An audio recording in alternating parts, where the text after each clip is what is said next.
And a Muslim does not have any reason for thinking that any word in the Quran is not as it was left by the Prophet Muhammad, peace be upon him. Now, how do we explain the variations then? If it is read one way, it's the most popular reading in the world, and another way in the reading of Warsh and Nafi' in North Africa, and there are some other variety of readings as well. In fact, Muslim scholars have listed 10 famous readings. Right. So then, what accounts for these variations? There are reports attributed to the Prophet Muhammad, peace be upon him, saying that the Quran was revealed to him in a variety of modes, sab'ati ahruf, in 7 modes.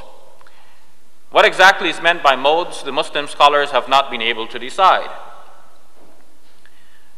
But all of these reports go to say that even though people recited in a variety of ways, even more than 7, because in the Arabic language the word sab'a, or 7, can mean several, as our English word several.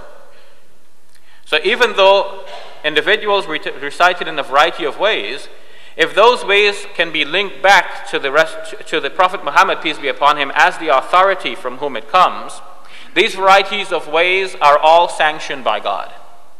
In other words then, we should not conceive of the Quran as revealed from God as a printed text from heaven that then gets reproduced and duplicated, and so everybody has the same copy initially. We should think of the Quran as a revelation given to the Prophet Muhammad, peace be upon him, that could be expressed in a variety of readings, given such that through the providence of God and mirrored by the careful actions of people to try to memorize the text, to note it down, to preserve it correctly, the text eventually will be preserved in a variety of readings, all of which express the same basic meaning, and all of which link people back to God, who is the original source of this revelation. That, of course, is not to say that every sort of reading is permissible and acceptable, and this is where the Muslim scholars worked and labored to determine which of the readings can be linked back to the Prophet Muhammad, peace be upon him, through an authentic and unbroken chain of authorities. Just as Dr. Shorrosh spoke about the authorities that would have relayed the information from the past. So who knew what happened at creation? Methuselah lived for 967 years, so he would have informed Noah. And so Noah would inform eventually Abraham, and Abraham would, and so on, and so forth. So Muslim scholars wanted to make sure that if one recites the Quran in a particular way, that recitation could be traced back to the Prophet Muhammad, peace be upon him, and that would then be considered authentic, it would be preserved. But then, if there is only one Quran in heaven, and Dr. Shorrosh has asked about this in the past, do Muslims have 2 Qurans in heaven? Well, Muslims believe that God has written everything in what is called the preserved tablet. And this is not unique to belief in Islam, it's also there in Judaism. If you read the book by F.E. Peters entitled The Children of Abraham, this will be confirmed. So in the preserved tablet then, God has written everything. There is an inkling of this in the book of Exodus, where Moses says to God, blot me out of the book of life if you will not accept me as a substitute for these people. In other words, Moses says, instead of punishing the Israelites, punish me instead. Blot me out of the book of life. And God refused to do that. But the reference to the book of life is a reference to this preserved tablet. Muslims believe that from this preserved tablet, all of the scriptures are revealed, including the Quran.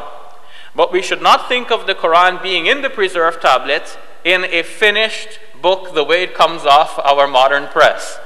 We should think of the preserved tablet as the knowledge of God, as it is related in the tafsir of Ibn Kathir, that God initially commanded the pen to write, and the pen asked, what should I write? And God said, write my knowledge.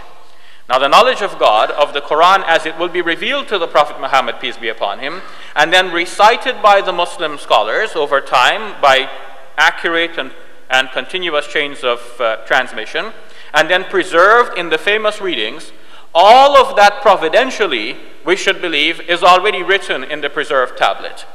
In other words, all of the possibilities, everything that could ever happen, are all written in the preserved tablet. This makes it possible then for God to be in full control, because nothing happens except that which he has made possible. and at the same time for there to be human freedom and for there to be human responsibility, which is the mirror of that human freedom. In other words then, with this conception of the Quran and its relation to the preserved tablet, we can say that all of these readings are in the preserved tablet. People get confused because when they think about what's happening here and they try to relate it to what's happening in the preserved tablet, they confuse the two views. But don't confuse them and you won't be confused. When you're looking at things through natural processes, then you observe the natural processes. If you want to understand the history of the preservation of the Quranic text, you study that history. If you want to think about the providence of God, then you think about the preserved tablet. But when you try to relate the two together, people get confused. How does this relate to that? When we talk about the knowledge of God, we are speaking about God who is by nature mysterious and his knowledge which is unfathomable. In sum then, the Quran that we're reading today, whether it's in the Hafs and Asim popular reading, or whether it is from Warsha Nafi or Kaluna Nafi from the Sudan and other regions, or some other lesser known readings, all of these are strands of the same rope of God, let down for humankind to hold on to. So the Quran then is said to be the Hablullah, the rope of God, by which we can hold on to, we can have a connection with our Creator God. It is his final divine message revealed to us so that human beings can find the way to be saved.